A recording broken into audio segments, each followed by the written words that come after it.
ശ്രീനാരായൺ. വളരെ ആശങ്കയോടെ കാണുന്ന ഒരു വാർത്തയാണ് ഇപ്പോൾ സംഭവിച്ചുകൊണ്ടിരിക്കുന്നത്. ഇത് ഇസ്രായേൽ US ജോയിൻറ്റ് സ്ട്രൈക്ക് എന്ന നിലയ്ക്ക് ഇപ്പോൾ വാർത്ത വരുന്നുണ്ട്. അങ്ങനെയാണോ താങ്കളും കരുതുന്നത്?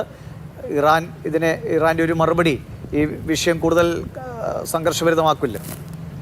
തീർച്ചയായിട്ടും വളരെ സംഘർഷഭരിതമായ ഒരു സ്ഥിതിവിശേഷമാണ് ആ മേഖലയിൽ ഇപ്പോൾ നിലനിൽക്കുന്നത്.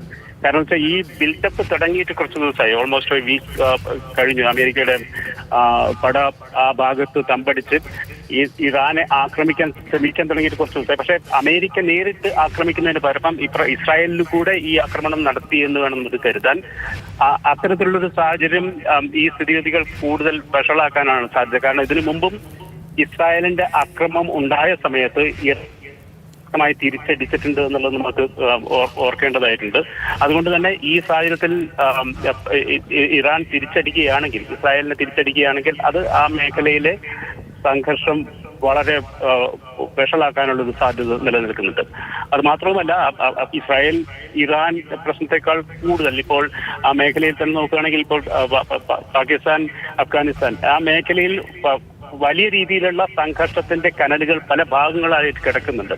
അത് പെട്ടെന്ന് എന്താണ് പറയാ ഒരു കൂടിച്ചേരുകയാണ് ആ മേഖല വലിയ പ്രശ്നത്തിലേക്ക് നീങ്ങും. അല്ല ശ്രീനാരായൺ, ഇപ്പോൾ ഈ ഒമാന്റെ അടക്കം ഇടപെടൽ, ഒമാന്റെ പ്രതികരണം വന്നത് ഒരു അധികം വൈകാതെ ഒരു ഡീലിലേക്ക് പോകാനുള്ള സാധ്യതകൾ വരുന്നു എന്നതൊക്കെയാണ് മണിക്കൂറുകൾക്ക് മുൻപ് വന്ന ഒരു പ്രതികരണം. പക്ഷേ അതിനുശേഷമാണ് ഇങ്ങനെ നടക്കുന്നത്.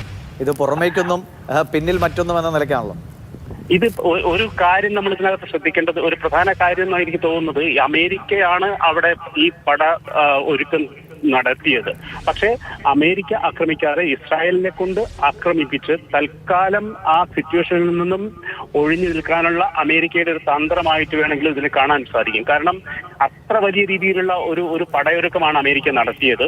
പക്ഷെ അതിൽ നിന്നും ഒന്നും ചെയ്യാതെ തിരിച്ചു പോകുക എന്നുള്ളത് അമേരിക്കയെ സംബന്ധിച്ചിടത്തോളം വലിയൊരു പ്രതിസന്ധി ഉണ്ടാക്കുന്ന കാര്യമാണത്. അതുകൊണ്ട് തന്നെ നമ്മളൊരു അക്രമം നടത്തി എന്നുള്ളത് കാണിച്ചുകൊണ്ട് തൽക്കാലം ആ മേഖലയിൽ നിന്നും തിരിച്ചു പോകാനുള്ള അമേരിക്കയുടെ ശ്രമമായിട്ട് വേണമെങ്കിലും ഇതിനെ കാണാം. പക്ഷെ എന്തൊക്കെ പറഞ്ഞു കഴിഞ്ഞാലും ഇറാന്റെ ഭാഗത്തു നിന്ന് ഇതിനെതിരെയുള്ള ഒരു തിരിച്ചടി ഉണ്ടാവും. മേ ബി ഒരു സിംബോളിക് ആവാനും സാധ്യത. കാരണം കഴിഞ്ഞ പ്രാവശ്യം ഇതേപോലെയുള്ള അറ്റാക്ക് ഉണ്ടായ സമയത്ത് ഇറാൻ തിരിച്ചടിച്ചിട്ടുണ്ടായിരുന്നു ഇസ്രായേലിനെ. പക്ഷെ അത് പിന്നെ അറബ് രാജ്യങ്ങളെല്ലാം ചേർന്ന് ഇപ്പം ഖത്തറടക്കമുള്ള കാര്യങ്ങളിൽ ഇടപെട്ട് അതിനെ ആ സിറ്റുവേഷനെ ഡിഫ്യൂസ് ചെയ്യുകയാണ് ഉണ്ടായത്. അല്ല, ഇപ്പോൾ അമേരിക്കയുടെ നാവികപ്പട നമുക്കറിയാം, മറ്റേ USS Abraham Lincoln, USS Gerald തുടങ്ങിയ വമ്പൻ പടയാണ് അവിടെ തമ്പടിച്ച് കിടക്കുന്നത്. അപ്പോൾ ഇറാൻ ഇനി ഇസ്രായേലിനെതിരെ വലിയ മിസൈൽ ആക്രമണങ്ങൾ നടത്തിയാൽ അമേരിക്ക ഇടപെടുകയും ഇതേ നിലയ്ക്ക് ആക്രമണങ്ങൾ നടത്തുകയും ചെയ്താൽ കയ്യിൽ നിൽക്കാത്ത അവസ്ഥയിലേക്ക് പോകും അല്ലേ എന്ന് കരുതാൻ പറ്റില്ല. നമുക്ക് എൻ്റെ ഒരു തീർത്തും നമ്മൾ കുറച്ചു കാലമായിട്ട് ആ ഭാഗത്ത് നിരീക്ഷിക്കുന്നത് കൊണ്ട് തോന്നുന്ന ഒരു സമ്മർദ്ദ തന്ത്രം എന്ന നിലയ്ക്കല്ലേ ഒരു 2 ദിവസം ഒരു എസ്കലേറ്റ് ചെയ്യുക, പിന്നീട് അല്ലേ? അതെ അതെ. വലിയ, ഞാൻ നേരത്തെ സൂചിപ്പിച്ച ഇബ്രാഹിം ലിങ്കൺ അടക്കമുള്ള വലിയ ഒരു പട അവിടെ ഒരുക്കിയിട്ടുണ്ടെങ്കിൽ പോലും അതിനെ ഉപയോഗിക്കാതെ ഇസ്രായേൽ വഴി അക്രമം നടത്തുന്നത് തന്നെ ഒരു സ്ട്രാറ്റജിയുടെ ഭാഗമായിട്ടാണ് ഞാൻ കാണുന്നത്. Maybe America want to do something there. അതുകൊണ്ട് തന്നെ എന്തെങ്കിലും നമ്മൾ ചെയ്തു, ആ ചെയ്തതോടുകൂടെ ഇനി തൽക്കാലം നിർത്താം എന്നുള്ള രീതിയിൽ. പക്ഷേ ഇങ്ങനെ ഒരു സാഹചര്യത്തിൽ ഒരു മറുപടി കൊടുക്കാതെ ഇറാൻ എങ്ങനെ മുന്നോട്ട് പോകാൻ കഴിയും? ഇങ്ങനെ തങ്ങൾക്കെതിരെ ആക്രമണം നടത്തിയിട്ട് അവർക്കൊരു സമാധാന ഉടമ്പടിയിലേക്ക് പെട്ടെന്ന് പോകാൻ കഴിയുമോ? ആ രാജ്യത്തും അല്ലാതെയും ആഭ്യന്തര പ്രശ്നങ്ങൾ രൂക്ഷമാണല്ലോ. ഇറാന്റെ മറുപടി ഉണ്ടാവുമെന്നുള്ളത് ഉറപ്പാണ്. ഈ രാജ്യത്ത് ഇറാനോട് ഈ അമേരിക്കയുടെ പടയൊടുക്കം കൊണ്ടുണ്ടായിട്ടുള്ള ഒരു അഡ്വാൻറ്റേജ് എന്താണെന്ന് വെച്ചാൽ ഇറാനിലെ എല്ലാ രാഷ്ട്രീയ കക്ഷികളും ബാക്കിയുള്ളവരും വലിയ രീതിയിലുള്ള കൺസോൾട്ടേഷൻ നടന്നിട്ടുണ്ട്. അത് അവിടുത്തെ ഭരണകൂടത്തിന് അനുകൂലമായി മാറിയിട്ടൊരു സ്ഥിതിവിശേഷം ഇപ്പം നിലനിൽക്കുന്നുണ്ട്. പക്ഷേ ഇറാന്റെ ഭാഗത്ത് നിന്നും എന്റെ ഇത്രയും കാലത്തെ ഒരു അനുഭവം വെച്ച് നോക്കുകയാണെങ്കിൽ ഇറാന്റെ ഭാഗത്തു നിന്ന് ഒരു സിംബോളിക് ആയിട്ടുള്ള തിരിച്ചടി ഉണ്ടാവും. അറ്റ് ദ സെയിം ടൈം ഈ അറബ് മേഖലയിലെ മറ്റ് രാജ്യങ്ങൾ ഇടപെട്ടുകൊണ്ട് ഇതിനെ തൽക്കാലം ന്യൂട്രലൈസ് ചെയ്യാനുള്ള സാധ്യതയാണ് കാണുന്നത്. അതാണ് എനിക്ക് ഇപ്പോൾ പറയാൻ സാധിക്കുന്നത്. അല്ല, ആ ഒരു ന്യൂട്രലൈസേഷൻ എങ്ങനെ നടക്കും? ഇപ്പോൾ ഒമാനായിരുന്നു ഇടപെട്ടത്, മറ്റ് ഗൾഫ് രാജ്യങ്ങൾ അത്ര സജീവമായി പങ്കെടുക്കുന്നില്ല. ഇതിനു മുൻപ് മാസങ്ങൾക്ക് മുൻപാണ് ഇങ്ങനൊരു യുദ്ധ സാഹചര്യം ഉണ്ടായത്.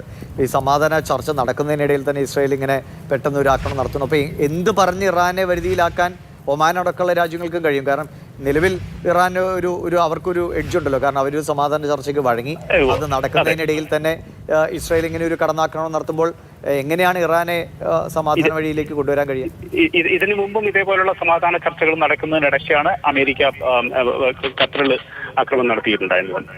ഇത് ആ പാറ്റേൺ അവിടെ റിപ്പീറ്റ് ചെയ്യുന്നതായിട്ട് കാണുന്നുണ്ട്. ഇപ്പം ഇതിനു മുമ്പ് തന്നെ നമുക്ക് ശ്രദ്ധിച്ചാൽ അറിയാൻ പറ്റും, അമേരിക്കയുടെ ആക്രമണത്തിൽ ഇറാന്റെ എല്ലാ ആണവായുധങ്ങളും നശിപ്പിച്ചു എന്നുള്ള ഒരു അവകാശവാദത്തിലാണ് അന്ന് യുദ്ധം നിർത്തിയത്, അന്നത്തെ ഇതിനു മുമ്പുണ്ടായിട്ടുള്ള ആക്രമണം നിർത്തിയത്. പക്ഷെ വീണ്ടും ഇപ്പോൾ ട്രംപ് പറയുന്നു ഇല്ല, മുഴുവനായിട്ട് ആണവായുധങ്ങൾ ഇല്ലാതായിട്ടില്ല, അവിടെ വീണ്ടും അതിന്റെ പ്യൂരിഫിക്കേഷനും കാര്യങ്ങളൊക്കെ നടക്കുന്നുണ്ട്, ഇറാൻ വീണ്ടും ഒരു ആണവ ശക്തിയായി മാറും എന്നുള്ള ഒരു പ്രീടെക്സ്റ്റിന്റെ മുമ്പിലാണ് ഇപ്പം ഇറാനെ വീണ്ടും ആക്രമിക്കാൻ വേണ്ടി ട്രംപ് മുതിരുന്നത്. അതിന്റെ ഭാഗമായിട്ടാണ് ഇത്തരത്തിലുള്ള വലിയ വട അവിടെ ഒരുക്കിയിരിക്കുന്നത്. പക്ഷേ എഗെയിൻ ഇവിടെ അമേരിക്ക അത് നേരിട്ട് ആക്രമിക്കാതെ ഇറാനെ കൊണ്ട് ഇസ്രായേലിനെ കൊണ്ട് ഇത് ചെയ്യിക്കുന്നതിൽ മറ്റൊരു ചില സാധ്യതകൾ കൂടി ഒളിഞ്ഞിരിക്കുന്നുണ്ട് എന്നുള്ളതാണ് എനിക്ക് തോന്നുന്നത്. കാരണം അത് എന്താണെന്നുള്ളത് നമുക്ക് ഇപ്പം കൃത്യമായിട്ട് പറയാൻ പറ്റില്ല, കാരണം ഇതിന്റെ വാർത്തകൾ വന്നുകൊണ്ടിരിക്കുന്നേ ഉള്ളൂ. Maybe after some time we will get to know what is it all about. വളരെ